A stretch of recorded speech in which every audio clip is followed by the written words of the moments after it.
Combine गट ब पूर्व परीक्षा 2026 मध्ये हा आलेला प्रश्न आहे.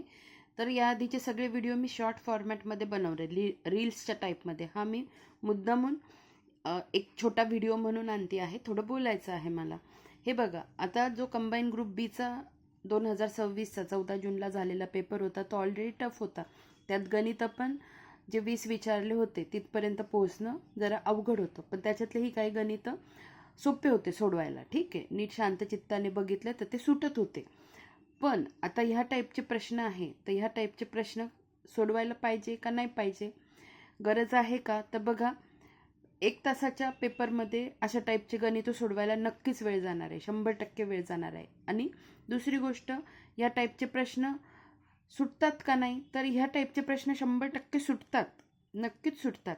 पण याच्यासाठी एक तर प्रॅक्टिस पण लागते आणि आपल्याला वेळ पण पाहिजे. तर 1 तासात अशा गणितांना 2 मिनटं देणं, 1 ते 2 मिनटं देणं हे जरा रिस्की होऊ शकतं. ठीक आहे, तुम्हाला जर शेवटी वेळ असेल तर तुम्ही थोडक्यात तो म्हणजे तुमचं सगळं महत्त्वाचं सॉल्व्ह करून झाल्यानंतर तुम्ही ह्या प्रश्नाकडे येऊ शकता.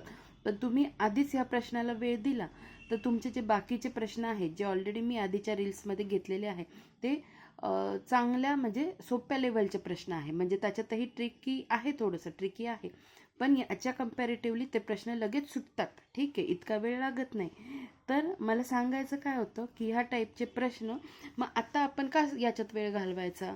आपले 3 ते 4 मिनटं हे गणित समजून घ्यायला का घालवायचे? तर त्याच्यामागे एक कारण आहे की काही काही सरळ सेवेच्या एक्झाम असतात ज्याला निगेटिव्ह मार्किंग नसतं आणि ज्याला वेळ पण खूप असतो. ठीक आहे, मग अशा वेळेस आपण त्या टाईपच्या गणितांना हा वेळ म्हणजे त्याच्यासाठी त्याच्यात जे गणितं विचारल्या जातील तर अशा ठिकाणी आपण असे गणितं सोडवू शकतो. समजलं तुम्हाला? म्हणजे जिथे वेळ पण आहे, निगेटिव्ह मार्किंग पण नाही आहे. आणि कधी कधी काय असतं, प्रश्न कमी असतात, 200 मार्क, सॉरी, प्रश्न कमी असतात आणि वेळ जास्त असतो. फॉर एक्झाम्पल, आपण जेव्हा राज्यसेवेचं सोडवतो, आता राज्यसेवेचा सीसॅटचं असतं ना, तर सीसॅटमध्ये 80 प्रश्न असतात आणि आपल्याला 80 प्रश्न 2 तासात सोडवायचे असतात. तर मग त्याच्यातही आपल्याला वेळ पुरत नाही. पण समजा आपण पॅरेग्राफ आपले सगळे सॉल्व्ह करून झाले आणि पॅरेग्राफ सॉल्व्ह करून झाल्यानंतर अजून आपल्याला कुठे जर वाटत असेल हे कन्फर्म आपल्याला येऊ शकतं, तर त्या ठिकाणी पण हे गणितं विचारले जाऊ शकतात, जे सुटतात पण ज्याला वेळ लागतो. ठीक आहे, तर बघा, आता आपल्याला हे गणित बघायचं आहे. तर हे गणित वाचल्यानंतर हे टॅब्युलर फॉर्ममध्ये कसं मांडायचं हे आपल्याला क्लिक झालं पाहिजे. कारण टॅब्युलर फॉर्ममध्ये आपल्याला मांडता आलं पाहिजे ना. कारण कधी कधी आपल्याला जर प्रॅक्टिसच नसेल तर आपला हा वेळ तिथं जातो, कन्झ्युम होतो हा वेळ, की अरे नेमकं लिहायचं कसं, रिप्रेझेंट कसं करायचं, जागा पण कमी आहे, कुठे लिहायचं. तर त्याच्यासाठी मी तुम्हाला सांगते. आता हा प्रश्न नीट बघून घ्या आणि हाच प्रश्न मी टेलिग्राम चॅनलला पण अपलोड करते, जेणेकरून तुम्हाला नीट तो बघता येईल. आता हे आपण इथे इथे जी छोटी जागा आहे ना, इथे मांडून हा प्रश्न आपण सोडवू शकतो.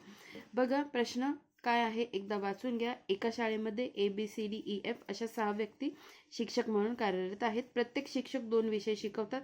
आता काय होतं, आपल्याला गणित वाचणं गरजेचं असतं, म्हणजे आपल्याला थोडासा अंदाज येतो की आपल्याला टेबल फॉर्मॅट कसा मांडायचा आहे.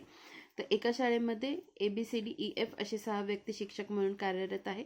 प्रत्येक शिक्षक 2 विषय शिकवतात. ठीक आहे, 2 विषय, त्यापैकी एक अनिवार्य विषय आहे आणि दुसरा ऐच्छिक विषय आहे. डीचा ऐच्छिक विषय इतिहास आहे, जो की इतर 3 जणांचा अनिवार्य आहे. ठीक आहे, E आणि F यांचा 2 पैकी एक विषय भौतिकशास्त्र आहे. आता बघा, आपल्याला एक तर कळालं की त्यांनी कशा पद्धतीने विचारलं आहे की 6 शिक्षक आहे, प्रत्येकजण 2 विषय शिकवता, एक ऐच्छिक आहे, एक अनिवार्य आहे. याच्यावरून आपल्याला हा अंदाज येतो की आपला टेबल कसा मांडला जाईल. ठीक आहे, तर बघा, आता आपण सॉल्व्ह करायला सुरुवात करू. तर मग अशा पद्धतीने काय करायचं, हे 6 व्यक्ती शिक्षक मांडून घ्यायचे आणि एक ऐच्छिक विषय आहे त्यांचा आणि एक अनिवार्य आहे. प्रत्येक शिक्षकाकडे 2-2 विषय आहेत. तर बघा, एका शाळेमध्ये ABCDEF अशा 6 व्यक्ती शिक्षक म्हणून कार्यरत आहेत. लिहिल्या, ह्या 6 व्यक्ती लिहून घेतल्या. प्रत्येक शिक्षक 2 विषय शिकवतात. ठीक आहे, 2 विषय शिकवतात, त्यापैकी एक अनिवार्य विषय आहे. ठीक आहे, आणि दुसरा ऐच्छिक आहे एक. एक अनिवार्य आहे आणि एक ऐच्छिक आहे. ठीक आहे. डीचा ऐच्छिक विषय इतिहास आहे. आता ठीक आहे, आपण लिहून घेऊ. डीचा ऐच्छिक विषय इतिहास आहे. ऐच्छिक म्हणता येते. डीचा ऐच्छिक विषय इतिहास आहे. इथे मी हिस्ट्री लिहिते, जो की इतर 3 जणांचा अनिवार्य विषय आहे. आता इथे लिहिले, इथे काहीच मेन्शन केलेलं नाहीये ना कोणाचा आहे काय आहे, तर याला थोडी अंडरलाईन करून ठेवायची की जो इतर 3 जणांचा अनिवार्य विषय आहे. म्हणजे जर आपल्याला ह्या गोष्टीची गरज पडली तर आपल्याला ह्या अंडरलाईनकडे शेवटी वळावं लागेल.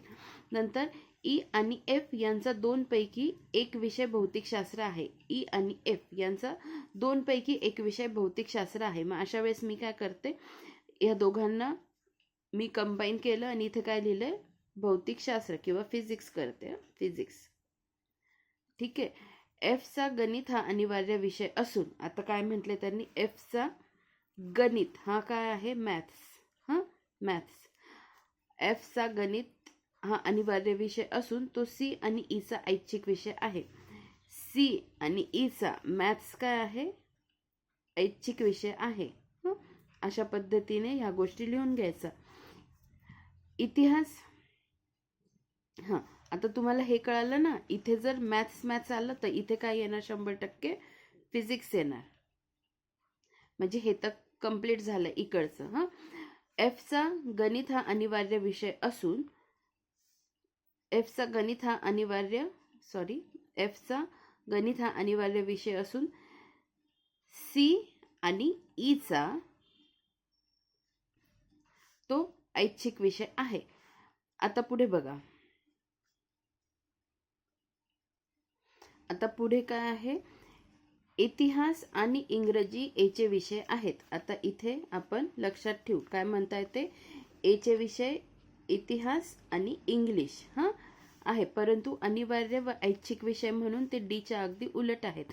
आणि डीच्या अगदी उलट म्हणजे डीचं तर आपण ऑलरेडी हिस्ट्री बघितलेलं आहे, ऐच्छिक आहे. मग आता इथे काय येईल, इंग्लिश अनिवार्य आणि याच्या विरुद्ध काय एचे असणार आहे. म्हणजे एचा इंग्लिश ऐच्छिक आणि अनिवार्य हिस्ट्री. ठीक आहे. आपले एवढे तर कॉलम कंप्लीट झाले. आता पुढे बघा.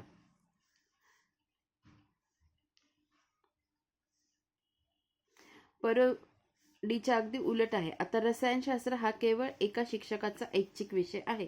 आता ऐच्छिक मध्ये बघा, फक्त बीचाच कॉलम शिल्लक राहिलेला आहे. तर केमिस्ट्री इथे येईल. आता यामध्ये शाळेतील एकमेव महिला शिक्षिकेचा अनिवार्य विषय काय आहे, इंग्रजी आहे. अनिवार्यमध्ये एका शिक्षकेचा विषय फक्त काय आहे, इंग्रजी अनिवार्य. म्हणजे महिला ती कोण आहे, डी ही महिला आहे, जिचा काय आहे, अनिवार्य विषय इंग्रजी आहे. तर सीचा अनिवार्य विषय कोणता, तर काय म्हटले त्यांनी, सीचा अनिवार्य विषय कोणता. आता इथे जेव्हा सीचा अनिवार्य विषय कोणता आणि ह्या गोष्टी राहिल्या, तेव्हा आपल्याला ह्या स्टेटमेंटकडे यायचं आहे. इतर 3 जणांचा अनिवार्य विषय आहे कोणता, इतिहास. ठीक आहे.